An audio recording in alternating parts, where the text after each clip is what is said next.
Now let me ask you a question. Top on the bill.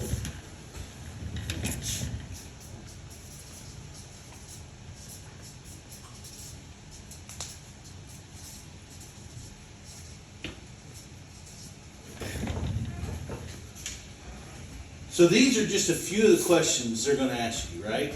That they may pepper you with, you know. So when we say, oh great, my name is Chad, and I can actually help you with that. Who am I speaking with? This is John.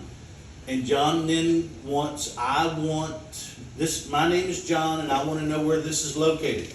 Or this is John and I want to find out if this is really 5 acres for $49.9. Or this is John and I want to know what city this is close to. Now let me ask you a question. Have y'all gotten together, because y'all hear these questions all the time, have y'all listed all these questions together and answered them together? No. So one of the things that y'all need to spend some time doing, and that'll probably be tomorrow morning, we'll probably do it, or maybe later this afternoon, is y'all need to write out come up and gameplay all the questions the customer asks you, and then gameplay all the type of answers and how we're gonna answer these questions. Right? Professionals prepare. Amateurs fly by the seat of their pants. Are you prepared? Are you a real professional? Amateurs fly by the seat of their pants and professionals prepare. So if you want to be a professional in the land business, you are going to prepare. You're going to list out questions. You're going to have those questions sitting at your desk on the wall. And you're going to know the answers to every one of them before they ever come at you on every property you do. You're going to list those questions, because the questions, no matter what property, but the answers are going to be different based on product knowledge of the property, the area, where it's located. But those questions, my God, people, are the same wherever we go. So you can list those questions, and every time we have a property, we need to fill in the answers and be prepared, because we're professionals, with the answers from doing the discovery on our product knowledge side, right? If we want to be self-confident, if we want to know these questions that John is going to hit us with, we're going to have them listed and we're going to have them answered. Because guess what? When it's natural to me, oh, John, well, you know, we're 2 hours south of Buffalo. What area have you been looking for property in? We're going to come back at him with a question, right? And every one of these questions that he asks us, we want to know, there's 5 different questions we can go back at it. Well, John, what area have you been looking for property in? Well, I've been looking for property in this area, in this area, in this area. Well, how come you've been looking in those areas, John? Well, because I want to get a property, blah, blah, blah, blah, blah, blah, blah, blah, blah, blah. Oh, and if you found that type of property, you'd be prepared to purchase today? Da, da, da, da, da, da, da, da, da. We're going to take him down the road, you see. We're going to take him down the road, and we're going to start discovering his wants and his needs so that we can get him emotionally, and then we're going to convince him logically. Emotionally and logically. So I want you to think about that. Thank you for calling Diamond J Properties. How may I direct you? Thank you for calling Diamond J Properties. How may I direct your call? You guys are going to role play this, and role play this, and role play this together. We're going to spend about half an hour, a little bit later from now, we're going to role play this as we get through this. And you guys, if y'all want to get better at this, you'll take one day a week where y'all get together and y'all will remind yourself and convince yourself and role play some of this stuff. Because if you need a babysitter to tell you when and how and when to show up and to get together and to be better, I don't care if just 2 of you want to get better. Whoever wants to be a professional land person, y'all are going to figure out, just like Donna and,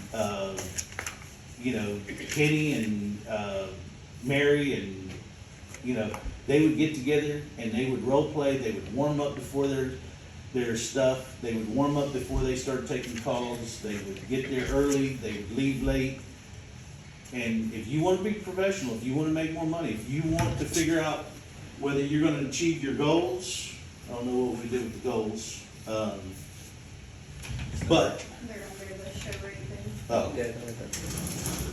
if you're going to achieve your business and your personal goals, then you're going to start doing some of those things. And we'll see who's real professional. And we'll see who's motivated and who's not motivated. So, okay, great. My name is Chad, and I can actually help you with that. Who am I speaking with? This is John, and I want to know where this property is located. Well, John, and you'll see I put people's customer name in here because you are going to start using, the moment you get their name, you're going to be like good old, hey, John, all throughout the rest of the time you're speaking with them, you want to use their name. Right? Because it endears you to them. That number one thing a person likes to hear is their name. I cannot stress you to enough, if you get off an ad call and you critique your own ad call and you haven't used their name 5, 6, 7 times, you didn't have a good ad call. They like to hear their name. We had John, this is John, and I want to know where this property is located. Hey, well, John, this is Chad again, and we have had ads running for several different properties, so I make sure we're talking about the same property. Could you tell me the name of the property you heard on the ad, or what the ad said? Could you tell me a little bit more about what you heard or saw, so I make sure we're talking about the same property? Well, it was blah, blah, blah, blah, blah, blah, blah, blah, blah, blah, blah. You know, I just, you know, and I also, I don't want to answer questions on property we just recently closed out, you know, because that's, oh, you got several properties? Yeah, well, we just had a few closeouts. So I want to make sure we're not talking about a property that's already closed out and sold out. So tell me what you saw and make sure we're on the same page, right? And they're going to understand that, right? Because you're a professional business. You're not flying by the seat of your pants. Same property, or a little bit about what you heard or saw. Well, it was blah, blah, blah, blah, blah. John, great. I know exactly what property you're talking about. What about that ad? What did you hear that caught your eye, or what got you excited enough to call me today? Well, I want to know if it's, now, this is where the prospect might try to take back control. Prospect's going to try and take control several times along the way, and this is one of the spots where they're going to try and take control. So what about that ad caught your eye? What did you hear? What was interesting to you, right? What got you to call me? What got you excited enough to call me off that ad today? And that's where he's going to say, where are you located? What's the price? What's this? Is it really 5 acres? He's going to ask you one of the list of questions you guys are going to come up with. They're all different, but most of them are going to start with location. Guys, it was location, 20-something years ago when I started in this business, 25 years ago. It's still location today. Hadn't changed. Location, price, and then if they're very specific like horses or something, they're going to ask that. They're going to get to their main logicals. Those are their logicals, right? We haven't got anything emotional. These are all logical questions. They're trying to eliminate you with logic. And you have to come back to what? Emotion. Right? Because emotion will get someone to drive an extra 45 minutes. Logic doesn't.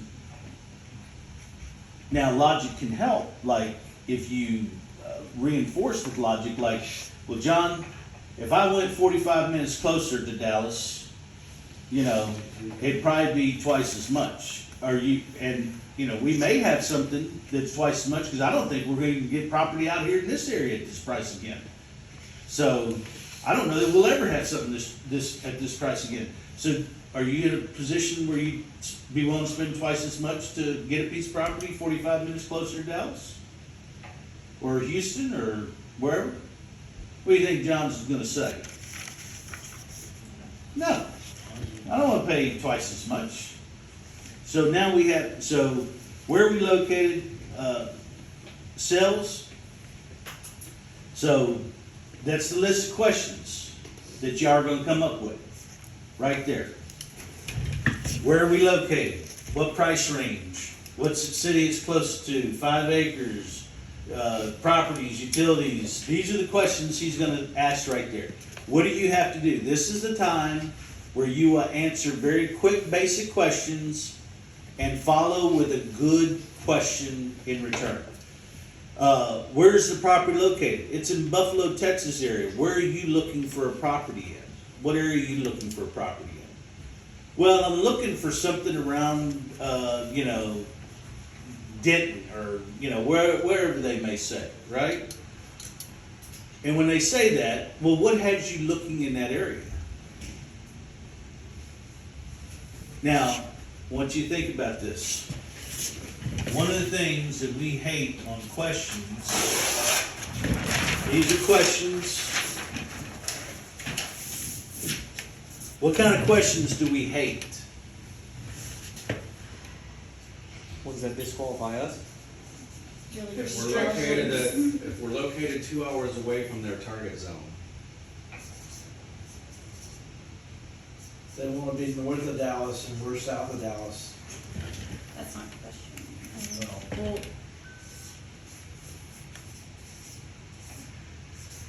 yes and no questions. Yes and no questions.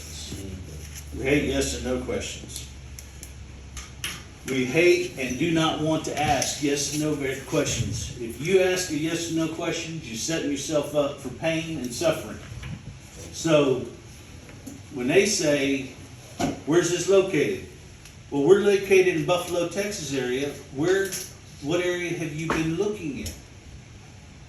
That's not a yes or no question, is it? As opposed to, is Does that that a work for you? location that would work for you? That's right. Yep. Is that a location that would work for you? Yep. That is a yes or no question, or an I don't know question. And guess what? That is horrible. Sometimes we'll ask them very seldomly because they can really get us in a lot of trouble very quickly. We don't want to ask yes or no questions until we've got a list of all their stuff that's going to come later in this call, because what I said at the very beginning is true for the customer too. If we go back to the very beginning intro that Taylor read, the way you start the call is important. Remember, anything you can and say will be used against you. That goes for the customer as well. Anything they say can and will be used against them. Anything you say can, will, and will be used against you. So think about that. So if I say something that can and will be, if I answer yes or no, I'm setting myself up. If I ask a question, I'm uncovering. What's got you, we're located in the Buffalo area. What area have you been looking for property in? What's got you looking for property? You see, those are very open questions. John, we're located in the Buffalo, Texas area. What type, where have you been looking for property? Let them talk. Don't interrupt them. Now they're going to come back and hit you with another question. Where's Buffalo? I'm not exactly sure. Well, it's about 2 hours south of Dallas. What type of property are you looking for? You want to answer his question and come back. You want to be very direct, but not fully exactly where the property is. But what am I coming back with every time? Open-ended. An open-ended question. Questions we like.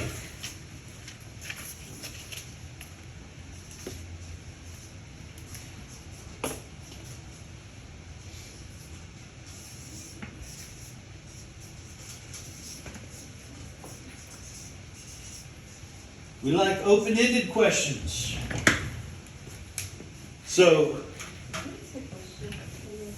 yeah. So, the majority of our leads that we get, I mean, we get digital leads 4 times greater than the amount of phone call leads that we get. And so this training, We're gonna talk about that. so I was just curious, like, how to keep getting open-ended and not disqualifying people when it's over text and email. We're gonna talk about it. Okay, sorry. In Go fact, ahead. because we're focusing, and here's what I'm telling you, today we're focusing on calls, and incoming calls, because, and the reason is, because if somebody takes you time to dial a number and call you, they have taken an action that is the greatest action. It's easy for someone to submit a lead and hide behind social media, right? This looks interesting, I'll submit a lead, and how many of those don't ever respond back, right? 80 or 90% of them. A lot don't. But the most important thing, if you want to increase all this, the first thing we're gonna do is those phone calls are the very most important. And if we can get those right, and we can increase that, then we will focus on the same thing with social media. And when it comes, I've got a book on chain of convictions, and it gets into emails and how to talk about sending emails and how to respond to people using what we call chains of conviction. And but that's just as important in social media, and we want to do the same thing with people in social media. Is we want to get them. We want to, if they have questions, we want to answer their questions, and then ask them open-ended questions and get them talking. We want to get them.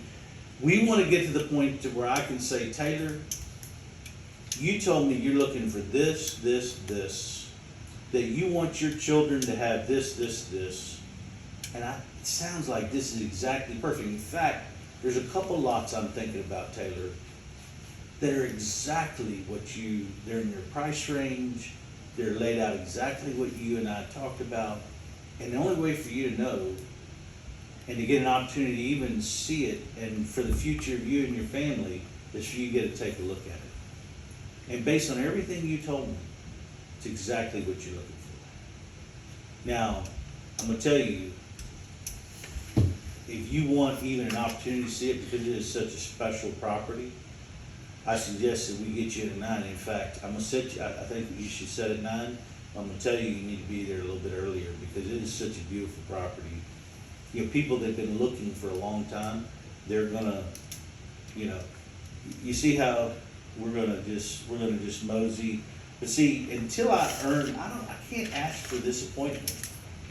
If I ask for the appointment, John, we're located outside of Buffalo, 2 hours south of Dallas, 49.9, yep, 49.9, yeah, we're close to a lake, stores, yeah, it's all good. How about 9 o'clock? How committed is he with that? He might say yes, but He might say not yes. show up. It's extremely flimsy.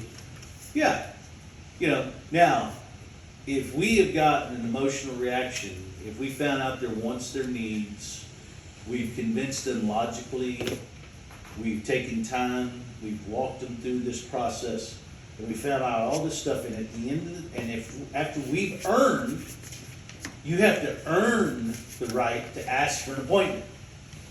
And if you haven't earned the right by learning their wants, their needs, how they want to spend time with their kids, where they work, all this stuff. If you don't know all of these things, let me tell you something.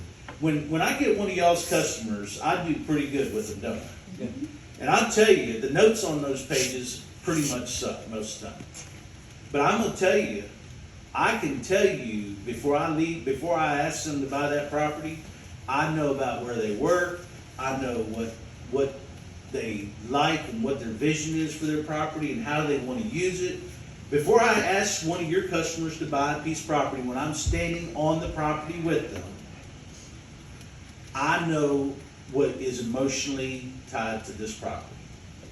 I will not ask somebody to buy a piece of property until I've earned the right to do so. And it has nothing to do, because when I go to build vision with someone standing on a piece of property, I'm building their vision, not my vision.